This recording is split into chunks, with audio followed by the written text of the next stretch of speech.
sometimes with a startup, you have to make some guesses about the direction to go and just kind of move in that direction. And because you're a small company, you don't have all the answers. You just have to hope and trust that you will figure that out as you get closer. This podcast is sponsored by Allfeed, a decentralized blockchain solution for the music industry. Produced by Amplitude Ventures, your partners in early stage music tech.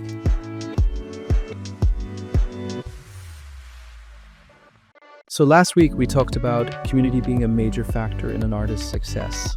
Today, still on the same topic, we have a chat with Joseph Perla, founder of the viral Turntable.fm and now architect of what could be the next-gen social listening platform. Haven't heard about Hangout.fm? Now's your chance. Hey guys, and welcome back to the Sound Connections podcast. Today we're talking with Joseph Perla from Hangout. Welcome. Hi, good to be here, Jacob. I discovered your company on some random LinkedIn posts, and I read about Hangout. I was just like, what a fascinating guy and what a fascinating journey and company. So I reached out on LinkedIn and say, hey, Joseph, this might be random, but can you join my podcast? I really want to hear about your company. So welcome. Joseph, before we get going and sort of talk about your journey and your company, for the people who don't know you, who are you and what do you do?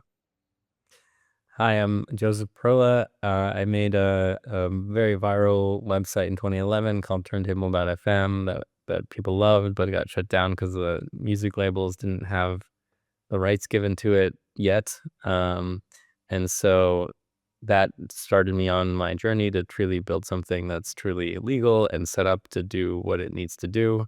In a quick summary, so when you're at home and you're just hanging out with your friends, you always play music. And at a cafe, there's music, and in a bar, there's music. And music connects us, right? It gets everyone on the same page, gets everyone in sync. But there's one place that everyone spends more and more time around the world that never has music, and that's online. So online, there's never music playing. You don't have the option to do that even. And it's only because of music rights, actually. So it's the same reason it got shut down in 2011. I realized that we need to actually focus on getting the music rights and then creating online spaces, web chat rooms, mobile apps, integrations into social media that let you actually hang out and listen to music at the same time. So we built all that, built all the tooling, and built the website, launched it a few months ago, and now, Gen Z's jumping on it and loves it and sharing it all around. And so that's what we've done. Amazing. And we're going to dissect the journey a bit today and sort of understanding how you got there more in detail.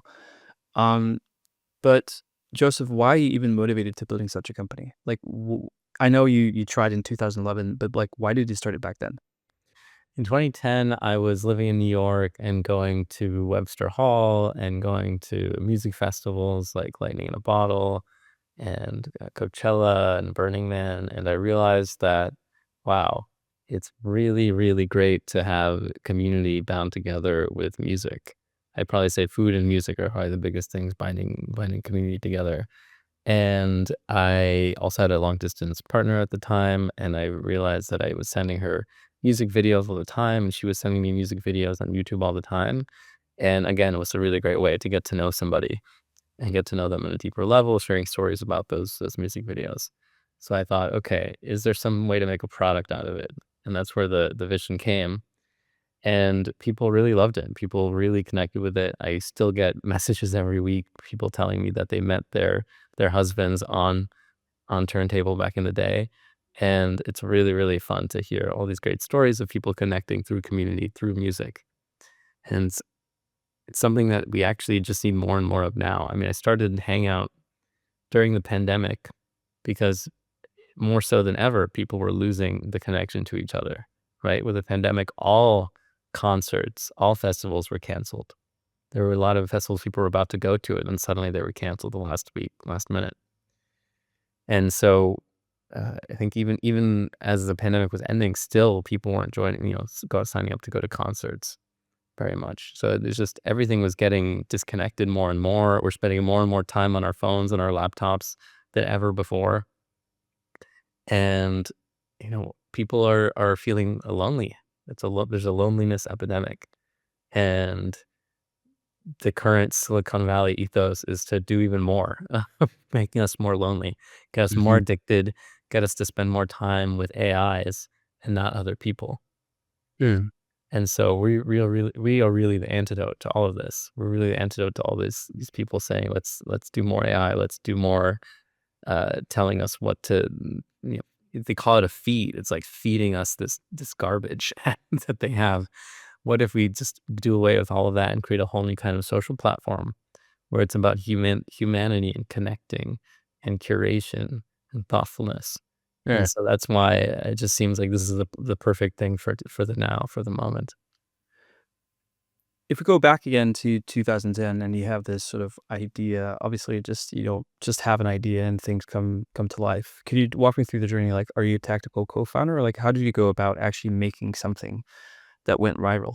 Could you just go step by step? I'm an engineer, so I actually build things. So I come up with ideas and prototype them and actually build out everything. And it was that like just that it? You just spent a few months building it out and it worked, or Yeah, building it out, putting it together, getting everyone on board. That took some time, but yeah, getting that together and shipping it is uh is what you need. I actually did a demo with some students from Princeton who were visiting New York and demoing with them. I mean, a lot of it's feedback, right? Like try it with people, see what the feedback is. And I mean, it was kind of a trip, right? So it was just like an hour. They just tried to use it. They didn't have their own laptops, and they didn't get it entirely. They were like, "Ah, this seems kind of okay, but I don't see how much I don't quite get it." And obviously, you know, it's just a month later, so it's going viral. So sometimes you just have to, you know, understand what the future is and just build for it. Like, you know what you wanna build and just keep going for it. but did he have a business model? Was this intended to be a business, or was this just like a technology you're building on the side of a job? At the time, people didn't think about business models so much. That wasn't what something, you know, people would say, "Oh, if you build it, they will come," or, "If you build it and get tons of users, you'll figure out a business model eventually." You know, that worked out for Google. They just had Yeah. a search engine and figured out the ad thing later. People just figured you could do that. We had ideas about it, but it wasn't it was still kind of a million years too early. So at the time, Spotify didn't exist in the US. At the time, uh, there wasn't a Fortnite. Fortnite makes billions of dollars selling virtual goods now, and Mm. it just did not exist in 2010. So I think when I started Hangout, there were already way more proof points that this is the way to go. Like Roblox has gotten really big, Minecraft is really big, Fortnite's really big. They're all selling virtual goods, and that's going to be a key component of our business model. And obviously, Spotify makes billions of dollars, so $10 billion dollars a year from users all around the world. So that's that's something that's a lot easier now because the models have kind of caught up to what the vision is. Mm. But you said the labels did not like, your first business. How did that play about? Did you just get a legal notice you need to close the site, or how did that play out? It got cut off from it was a lot of leverage, but they cut off international usage immediately, and that cut off the traffic by 75%, which killed all the momentum. All the great DJs were in Europe playing all their latest electronic music, so that just kinda completely slowed down and died. I don't know if Mhm. it sounds like you maybe didn't use it at all. No, and I didn't use it way back. No, no, I didn't know. Yeah, Europeans hadn't heard of it because it just completely got shut down, and then, yeah, it just kept sinking lower and lower until people just gave up on it, yeah. But so was that like a big disappointment for you? Like, were you hoping this could be sort of your big break as an entrepreneur, or I was excited for it, definitely, yeah, yeah, but it broke me into, it got me on the map of Facebook, so Facebook reached out to me and said, "Hey, we need someone to run things here." I ended up running the news feed for iOS, and so I was, tech lead and product lead for that. That was really fun, really good learning experience for, you know, billions of users, so really fun to practice that skill. yeah, you definitely must have hit something, a pretty big nerve in order to get, headhunted that way. But what were you sort of intrigued back into your entrepreneurship? Like, you were at Facebook, and then what happened? Well, so I'd started in college. I'd started a social network for people applying from high school to college, and that was really when I started to learn Python and shipping things and startups and started competitions and things like that. Um, let's see. I left Facebook because I didn't. It felt very numbers, metrics focused, and it wasn't focused on people actually enjoying themselves on Facebook or people actually like developing themselves or growing or actually feeling fulfilled from it. I ended up starting a PhD in AI, so I was pretty deep in machine learning from college. So I started doing some of that, but what really pulled me is, I mean, my advisor went to Amazon to work on like tech AI in industry, and I realized everyone's doing that. I mean, everyone in AI at the time was moving into industry. It was the right time for that, and so it it felt like maybe I should do it too. So I ended up co-founding with a few brilliant people, Terminal.com, and so I left the AI program and started doing Terminal.com, and that was like it's like a faster AWS. Hmm. And it was really cool. I mean, some of my co-founders are doing amazing things at, Google and Facebook, and one of them wrote GPT-2 and GPT-3. He's on the papers for that. So, Amazing. really, really brilliant people. We built some cool stuff that eventually got acquired by Udacity. So, I've always been in and out to different startups. But then after that, I went to Lyft, which was a startup, but it was already growing quite a bit by the time I joined. Hmm. The Yeah. way that you tell this story, and it might just be the sort of the way you tell it, it just seems very casual. Like, has entrepreneurship been casual for you? Is that just like just an extension of the next step of your career, or was it like, deep dive, grind, throw yourself into it, everything you had? Like, what was the situation for you starting these companies? I think I just have a very strong urge to build things for myself and have a real impact. When you're at a very large company, uh, I guess more if you're a junior, you don't necessarily have so much impact. You're kind of building a little widget for a small thing that maybe some people are using. Even if you're managing something bigger, you're still just a part of a bigger machine, and you can easily be replaced. You probably are replaceable. And when you're a small startup, you are wearing every hat. No matter where you're coming in, you can easily be wearing every hat: marketing, designing, engineering, product development, product feedback, everything. And that's really, really fun. It's engaging, can really help you grow quite a lot. And I really, really enjoy the chaos of that. It just fits with how I think and how I can actually have deep impact. Like when you're at a startup, like the thing that you do really affects the company and whether it's gonna succeed or fail. Mm, And so I've really, really enjoyed really diving deep, and all the skills I learned at startup I ended up using at a bigger company. Although the reverse can be true as well. Everything I've learned at big company, like managing people, I've used at smaller companies as well. So mm, it's been good to go back and forth. And I think it's probably best to work on something also that needs to be built, not necessarily just building a startup just to get into Y Combinator. It's good to actually do something that other people I feel like it's good to do something that other people aren't doing and that wouldn't exist without what you're contributing. And if not, like maybe you should just join another person's startup or another person's big company. mm. But let's say now, you as an entrepreneur on your current journey, is that just all fun? Is Or it? the huh? It's pretty fun. It's very difficult. Yeah. I mean, depends on the market cycle. Sometimes it can be a lot harder to fundraise and sometimes a lot easier. Um, Sometimes you have to lay people off, and that's always very difficult. So yeah, there's definitely a lot of difficult parts to it. It's a lot of like sleepless nights getting things improved and fixed and shipped and serving customers and downtime when you get pager duty calls. It's always very difficult. Yeah. Hmm, But the difficult parts are, I don't, again, I like really difficult things. Like I've done an Ironman, and doing the really difficult things is a type two fun, right? It's like you look back and it's sort of really fun to like be in the trenches with your colleagues, really getting stuff done and really pushing through and making something amazing. Being mm. proud of that. Well, walk me through the journey of studying Hangout. So you were, as far as I understand, at Lyft, and you said, "Okay, I got to start something music related again." Is that the situation?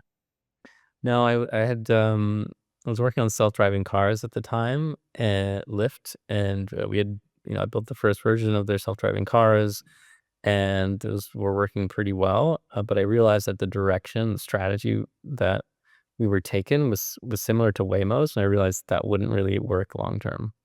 And so I decided to leave, and I was just kind of there. I was having more fun. I was just kind of learning about things and exploring the world and learning to ski and lots of other things that I really enjoyed doing. I was skydiving a lot. I've done over 200 skydives, and uh, and then COVID happened. So actually, I was I was exploring, but also I was starting a small venture fund to invest in AI companies. So I've been in AI for a long time. I know it very well, and I realized that AI was probably the great thing to invest in, and made a lot of good investments just before ChatGPT launched, actually. So our investments are doing like pretty well, but like, yeah, it's kind of funny that I made all those investments before ChatGPT, and the whole game has changed, I guess, since then, Mm. obviously. But anyway, so I was in, COVID started. I was in Berlin, and I was with a lot of DJs who were very sad that they weren't able to play music for their friends, for a crowd, because all the clubs, everything was closed. And I realized that there was a still a market need even a decade later for something like turntable. There was no way to really just play online that was popular, had people that had virtual world, nothing. It just wasn't possible. And when I dug in more and more, I realized it was because of music deals. None of them were willing to, or tried to, or had tried to even do music deals. There were some one-off things, but we I realized that this is the way to go. So I immediately started to negotiate with the labels, and they got pretty excited, more and more excited every year, and yeah, really dove in. Yeah, but And it still took 4 years. I mean, that's another hard thing, right? Like really grinding and trying to get these deals, and then spending 4 years getting them, and then just kind of having them, but taking a while to get there. Yeah. no, I can imagine, and like licensing is definitely one of the quite difficult things about being a music startup. If that's the direction you go, we have a lot of episodes on the podcast talking about that. But did you just okay?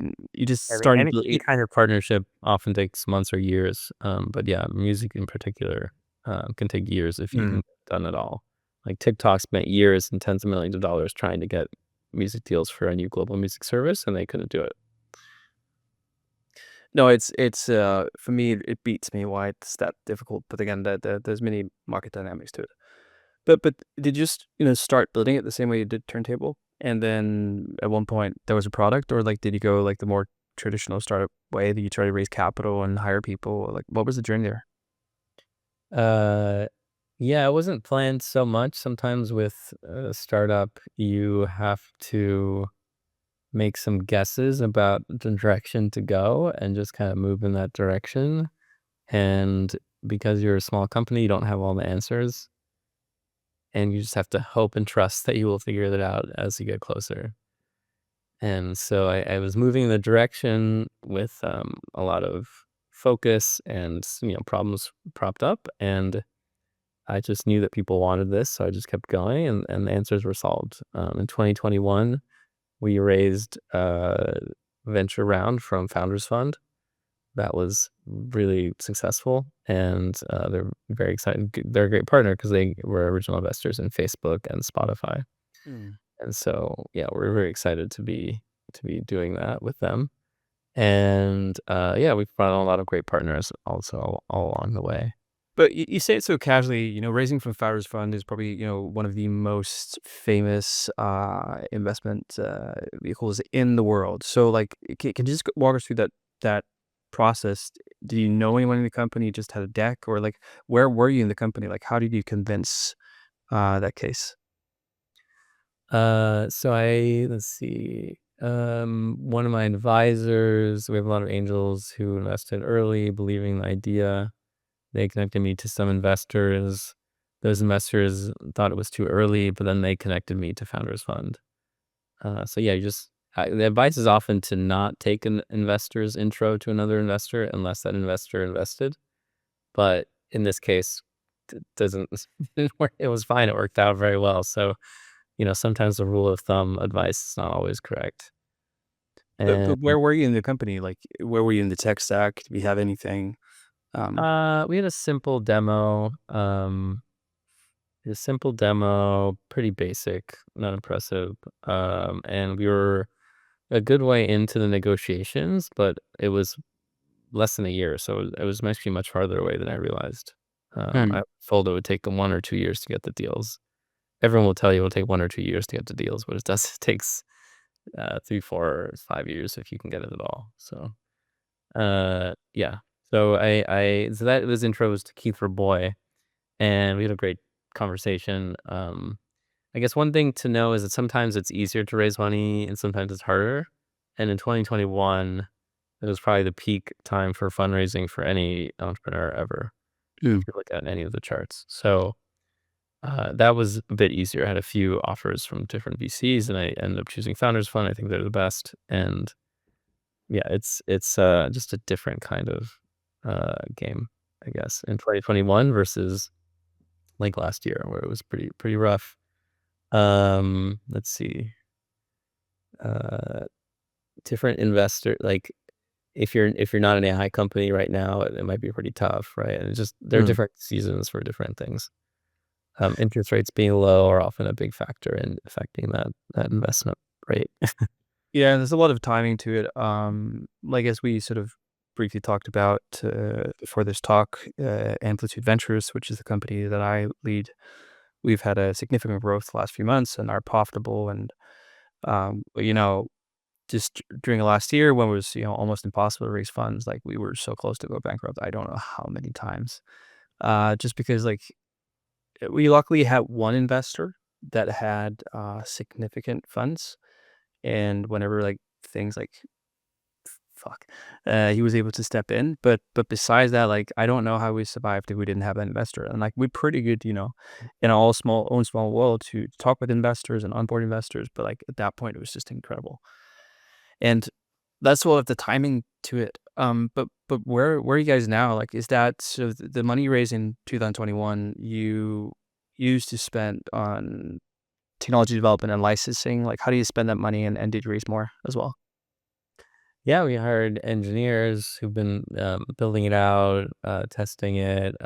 Uniquely, we built out on every platform the full feature set before we launched because we had the time to do that.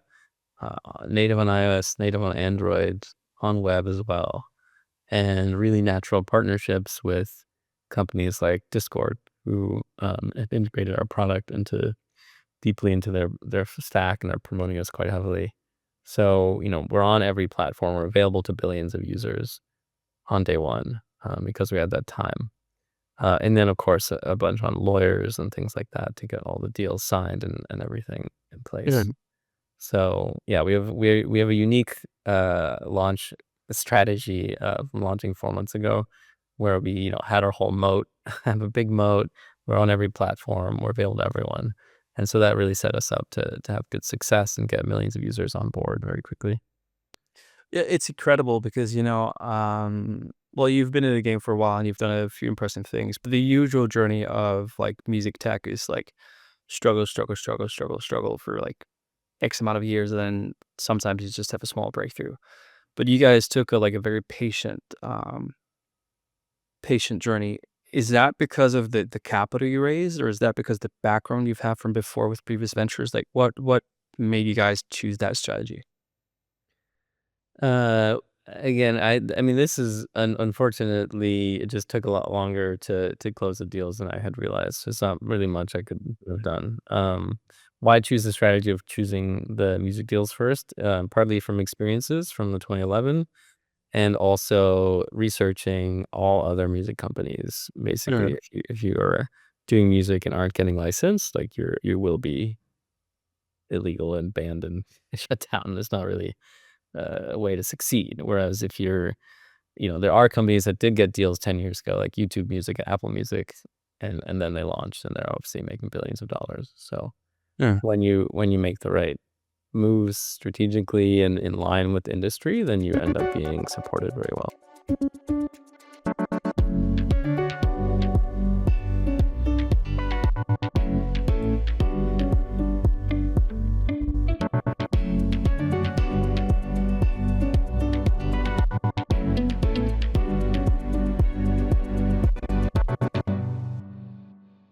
You said at the beginning of the interview that you had this love for music and festivals and community, um, and that's why you sort of started Turntable. Um, would you say that you've picked music tech um, because that's a evident problem you had and that's a thing you understood more so than you having a particular interest of the industry? Um, yeah, I've been learning about the industry deeper and deeper over the last few years. One thing that's been really fun is getting to know all the people involved in building the music tech industry. There's a small group of people who really pick, you understand all of it on the legal side and the business side, and it's been fun last few years getting to know them and being a part of that and really contributing. Because if we're Mm, successful, we're really adding a lot to the whole music tech industry and music industry as a whole. mm, So it's been great to get to know different artists as well. Like we've had different artists come and show up on Hangout and perform. Empire of the Sun, Greta Van Fleet, Sophie Tucker have all done performances and promoted their albums on our platform, and so we've got a long backlog of artists that want to do that as well. So uh, I I think it's really fun to have artists to be a part of that. The music business is a fun business. It could be more optimal sometimes, but it's definitely fun. mm, There's an annual gala. Uh, in LA called Music Cares. It's a great nonprofit that really supports people in music. And this year they had the Grateful Dead do a show live. It was awesome. And then last year it was John Bon Jovi mm, and Bruce Springsteen. It was really fun, really amazing, kind of great group to be in. Yeah. mm. Do you, this is gonna be a bit direct. Do you regret picking music? You know, like you said, it's been 4 years. Like that's incredibly long journey just to get the permission to launch something. Like we're like, okay, you're now launched and you've done it, but I can imagine there must have been a lot of, if not regret now, then maybe during the process. Were you surprised about the complexity? Yeah, I mean, launching like getting the deals take way longer than I expected. I just wish I had known how long it would take, I guess. I wish I had known, wow, this is gonna take that long to really align everything. I would have planned things out a little bit differently. Mm, It's hard to know the future about business partnerships, I guess. So I should definitely keep that in mind in the future. Um, I think I think it's hard to do things in other field. I mean, and what else would you be working on? AI? Like, AI is great. I've been doing it for a long time. It's unclear what the business is besides OpenAI that are gonna do well in AI. mm, OpenAI is kind of monopolizing everything. Let's see. Uh, I remember when I was at Lyft, I was thinking that I really didn't like that it was so competitive, and when you're very in a very competitive industry, the margins can get to 0, and it's, not as nice as when you're in Google, which has, like, a monopoly, basically, and it has very big margins, and they have, like, free food everywhere, and it's just a different kind of experience, and I thought, mm, "Oh, it's kind of interesting to do something in a field where there's a bit more margin, and it's not as competitive." I don't know where music sits on that. I mean, it has some IP protections which help with that. Um, so yeah, I think it's a really fun business that fits with my community-minded way of working. I'm a bit sad that a lot of the AI stuff is not very community focused. mm. No. But why are you concerned about the community aspect of building a business?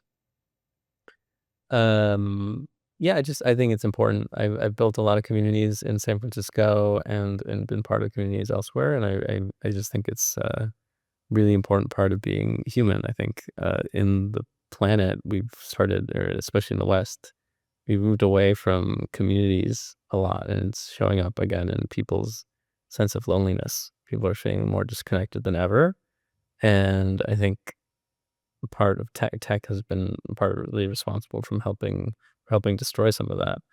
And I think music, tech, food, all that's really important for having us just be happy, healthy humans. Mm. But how do you again, you said you've run an Ironman, you focus in community, you've mentioned food multiple times, so I'm gonna assume there's a health aspect to that as well. Like, how do you combine that with entrepreneurship? Like, in many cases, they're, like, almost opposites when it comes to the strain you have on yourself, uh, your health in general. Hmm. Yeah, I'm not doing business to make $1 billion or anything like that. I'm just doing it to help people. Like it's like if something, I think I mentioned doing something that no one else is gonna do, doing something that I can uniquely contribute my skills and thoughtfulness that will help make the world a better place. That's why I'm doing some of this stuff. And sometimes I've tried to get out of tech.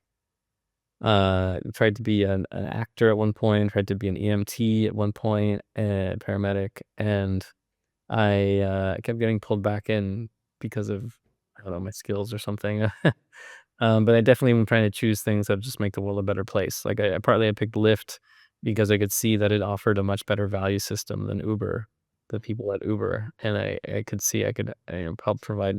Even Lyft started as a more communal based system, right? It wasn't just a black car, it was actually, like, your friends, your, like, nurses, like, people, it's kind of fist bumping you to come into the car and have fun and just build that community. I loved that, and that was an ethos that was throughout the company, everyone there, and it meant that while I was at Lyft, I was able to build features like round up and donate, which is still a part of Lyft, which means that whenever you take a ride, it rounds up and donates to a charity. Hmm. And everyone was really supportive of that, and it led more people to come join the company because we have that feature, and yeah, just I've always done things as relates to charity and giving back and all of that.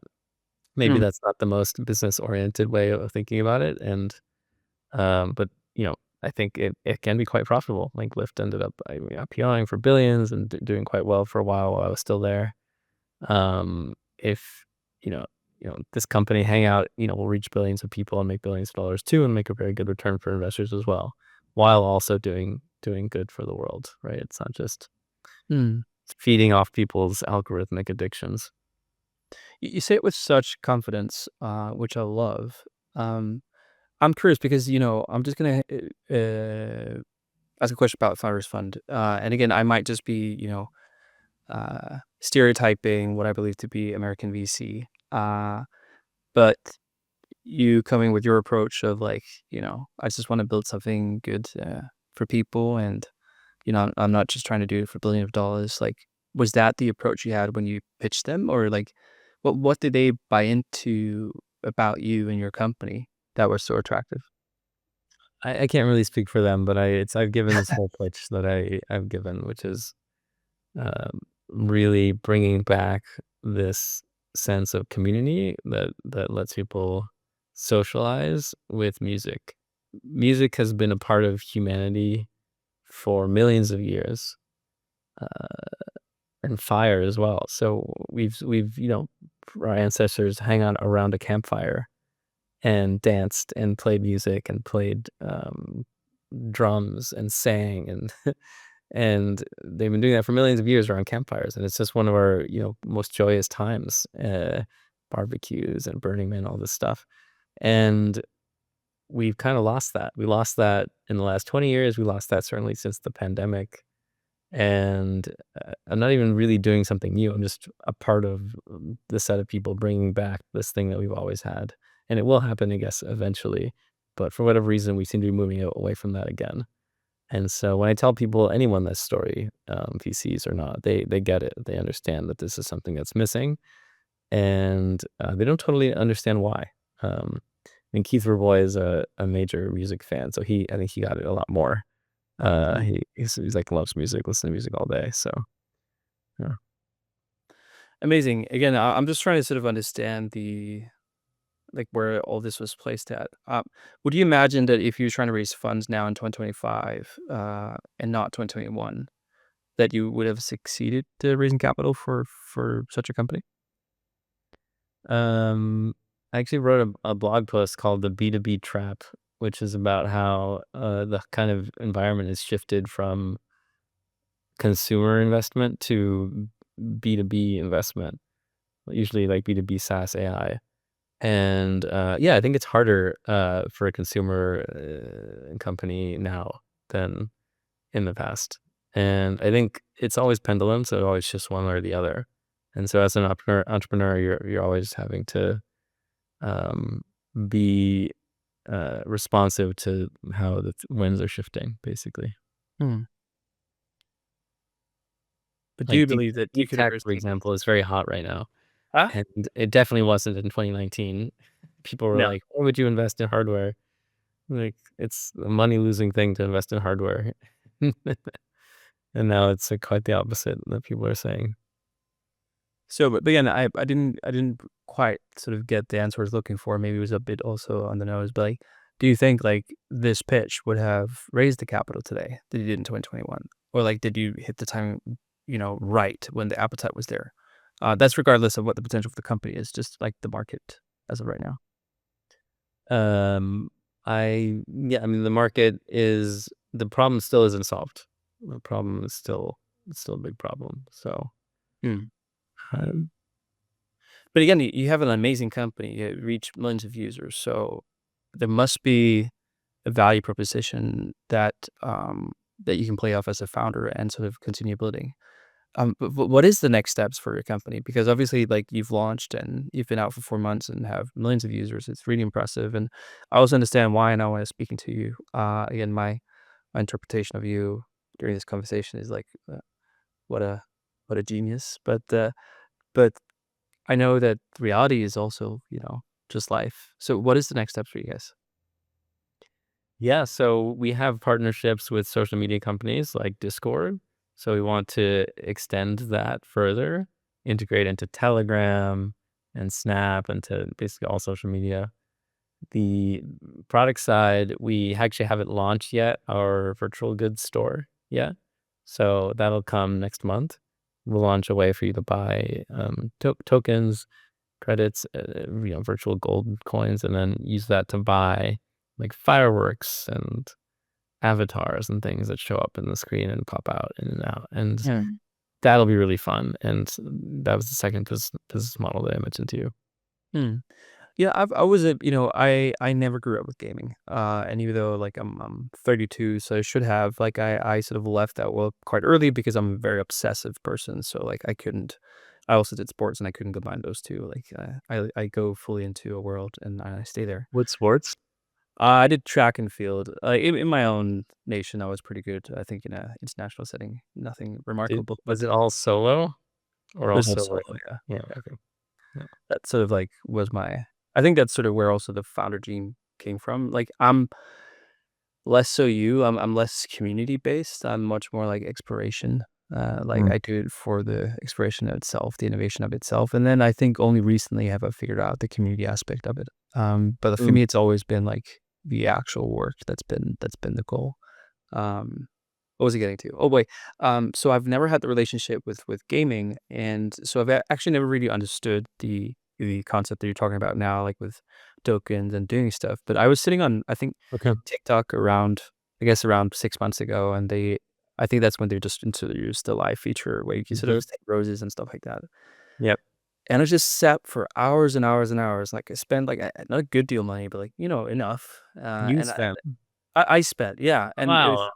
and I've never done so in my life, and I spent a good deal of money just because, like, it was so rewarding, like, being on live and seeing that reaction, and actually interacting with the community for the first time online. I've never done that before, and for me, like, I just realized, "Oh, wow, there's actually something here that I just have completely missed."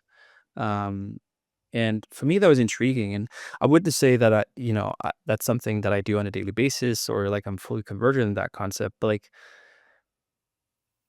I understand the value proposition. I understand what it gives of what I didn't have before, and like you're arguing, that is going to be more and more important of gathering that community. So what are you actually seeing in the market? Like, do people have similar stories like mine, or is like there's a lot of people who already fully grasp what that means? It's a multi-billion-dollar industry, these virtual goods, Mm. and it's growing. Games have actually outpaced music as a huge industry. Makes 40 billion a year. That's slowed down a bit recently. But the idea of buying virtual goods and using it to create this beautiful visual experience and having a fun time, showing off what you're buying, right? People buy Chanel bags and Hermes bags, right, to show off that they're buying something that's fun and quality and good, and also to help be in a community, right? It's like if you go with a Hermes bag and you see someone else, like, you're in this little club. If you're in a Ferrari or Lamborghini, you're in this little club with the people who own it, right? And you don't just buy a car, but you buy, Ferrari meetup groups where they regularly do Ferrari drives around, right? And you're connecting with people. So that is always, again, this is also an ancient thing that probably is millions of years old. People getting physical items or virtual items to be part of groups. And so this is something that people do already get. It's just they don't necessarily connect it to virtual world, but this more everyone spends time in virtual worlds, the more that we're doing that. Hmm. Also don't want people to spend all their time in virtual worlds. We are building these virtual worlds, but also making them local. So, making a dubstep in LA group, and then you can find the other 100 people and really into dubstep in in Santa Monica, and then actually meet up with them there every Yeah. week, right? And you just have, hey, we're meeting up Friday, but the rest of the week you can hang out here while you're at the office. Hmm. And that's what Hangout's about. It's about not just being online, but also bringing people in person. We don't have ads. Ads are not our business model, so we don't care. We don't want people to spend all day staring at the screen. We want people out and about and really building community. It's really interesting. Before this interview, I was doing some stuff and I was on Hangout and I was just sort of roaming around some channels and I was first in this room where a good deal of people, pretty packed. And then I was like, "Hey, I'll try something else." I just picked something random, and I came into this weird room with like two people in the audience, like playing this obscure music, and I just stayed for like 10 minutes. Like this is, I would never have listened to this music in my life if it wasn't there. I think that was actually a really interesting experience. It's kind of weird because I run a what I would say a fairly large music industry podcast, if not the biggest and one of the biggest in the world right now, and I don't listen to that much music, to be honest. Like, for me, the music industry in itself is what intrigues me, not so much the Yeah. product music, and I'm just particular that way, and so I actually rarely position myself in moments where I get caught up where I experience this novelty of music, and just spending, like, 20 minutes and hang out before this meeting just, like, gave me so many new experiences and also new perspectives because, like, I have not been confronted with co-listenership for a while. Again, like, the way that I work as an entrepreneur, like, my company's fully remote, like, fully remote. Like, my business partner lives, like, 10 kilometers that way. We meet, like, every 2 weeks. Mm. So for me, like, my world is just, like, fully immersed in digital. But I don't co-listen, I don't co-experience other than, watching a series with my wife when the kids are sleeping. So having that experience alone was just, like, novel for me, which is kinda weird again, and I might be more, old and boring than I think, but, like, again, these small revelations of what I'm missing out on and what you guys are serving is just quite interesting, because I'm not that old and um I'm not that dislocated for what's happening, but I feel like there's so much to be discovered, in that Yeah. way of listening to music that people just haven't realized yet. Yeah, and they haven't realized it because no one has done the hard work of getting all the rights to make something like this happen, Mm, across Universal, Sony, and Warner. No one's done that. The last companies to get deals with the music industry to launch any kind of music service, even a solo music service, was YouTube Music and Apple Music 10 years ago. yeah. And so, we're really innovating by doing this, and that's why you haven't done it. It's not because of you, it's because it just wasn't legal until a few months ago. And now that we've solved it and made it legal, a lot of people are realizing, wow, this is something unique. And as they try it a bit more, they realize, oh, this is something that's actually great. Like, it's actually something I can integrate. And they have to figure out how to integrate it into their daily life. But they will. For example, a lot of people use it with their significant other. So use that with your wife. also, a lot of people use it in their office. Often, it's actually best in a physical office if you're in the same room, but it's also definitely great if you're in the same time zone, but have a virtual office. Yeah. If you're in different time zones, obviously this doesn't work because it's you're not in the same time zone. But if you are in the same one, it's great because people use it to get to know each other. It's team building. It's Mm. free team building throughout the day. You get to know each other. You start to get in sync a lot more. People are finding, oh, I'm using that at the office and it just feels like I am just more in tune with everyone else. And a lot of people are posting on our Discord server that they are using it at their office every week. Wow. So what is the potential of this? Like, where are you taking this as a founder? You said it's been a while since the company has succeeded at this. Where do you see it going? Yeah, so we see it as the next big social platform. So we call this a third generation social network. So the second generation of social network was like Facebook and Instagram. Those are very fully featured and cool, but they are missing out on the music side. They didn't start as a music focused social platform, even though music is around us every time we socialize, at any cafe, at any bar, whenever you're at home, always have music. And so the third generation of social platform is what's kind of innovating and getting Gen Z and taking over. And so that's TikTok and is Hangout. So TikTok obviously is totally different from Hangout, but they also have music at the core, right? From the very beginning, from launching. Um, the first generation of social platform also had music at the core, actually. That was MySpace. MySpace, every band had a MySpace page. You go around clicking around, there's always music playing on MySpace. So why? Because music is absolutely core to that. And the only reason that went away in the second generation is because it was the low point of the music industry. There was like no way to partner, it was just didn't work. And so that's the only reason they're missing out on it. So I'd say the era that we've been in the last 20 years has just been kind of causing us loneliness because it didn't have music. So it's just kind of a mistake, a historical accident that we've lost this for 20 years. So that's why you, even though you're 32, you just kind of like grew up in this 20-year morass, I Mm. guess. But we're just bringing it back. Everyone's going to be doing this. And when I say everyone, I mean everyone online, right? And anyone in physical world wants to socialize with music. Everyone online wants to socialize with music. And so that's billions of people, right? So that's where this is going to go. It's going to keep growing until everybody on the planet uses it sometimes, right? Has music sometimes. It's going to be a big industry, and people will pay for that. People pay for music to socialize with, not just for solo streaming. Solo streaming is not going away. Spotify and Apple Music are great. Probably people want to solo stream more than they want to socially stream, actually. Yeah. Group streaming is gonna be the future as well, but solo streaming will also be the future. So group streaming, will have billions of users, but you might do it like 10 or 20 hours a week. And then solo streaming, you might do, 30, 40 hours a week, 20 to 40 hours a week, Mm. a month, sorry. And, that's probably where the future is, yeah. Mm. People like to listen to their own songs, Justin Bieber on repeat over and over again, alone, not share that experience. Amazing. Joseph, I think in this like 45 minutes we've spoken, you've actually converted me. Like and I say this seriously, like I get to speak with a lot of amazing people, and that's sort of the beauty of my job. Um and I'm always trying to figure out like where do I believe that new revenue models and opportunities are happening in music.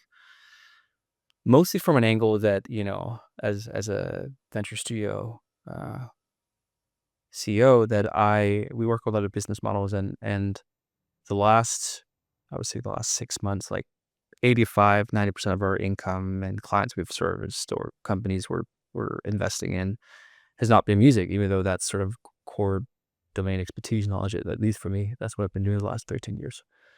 So I'm really curious to see like where do I participate? Because I believe that on behalf of my owners and my investors, I want to make healthy investments and healthy builds, and I oftentimes fail to see the opportunity. So for me, that's why I'm saying I'm converted. Like, okay, I didn't actually consider this in depth before this conversation, and actually before I just, we're in Hangout for 20 minutes before this talk. So I think it's going to be incredibly interesting for you and following you in this new but old way of consuming music and how that's going to integrate. So I'm very happy that you joined the podcast, and I'm happy that I'm going to be an early mover in that. Thank you for inviting me. Really great. Joseph, thank you for sharing your knowledge. Maybe we will jump on in a couple of years, and you're gonna be the biggest star in the world within this space. But I'm honored for you to be here today. Yeah, me too. Thanks, Jacob.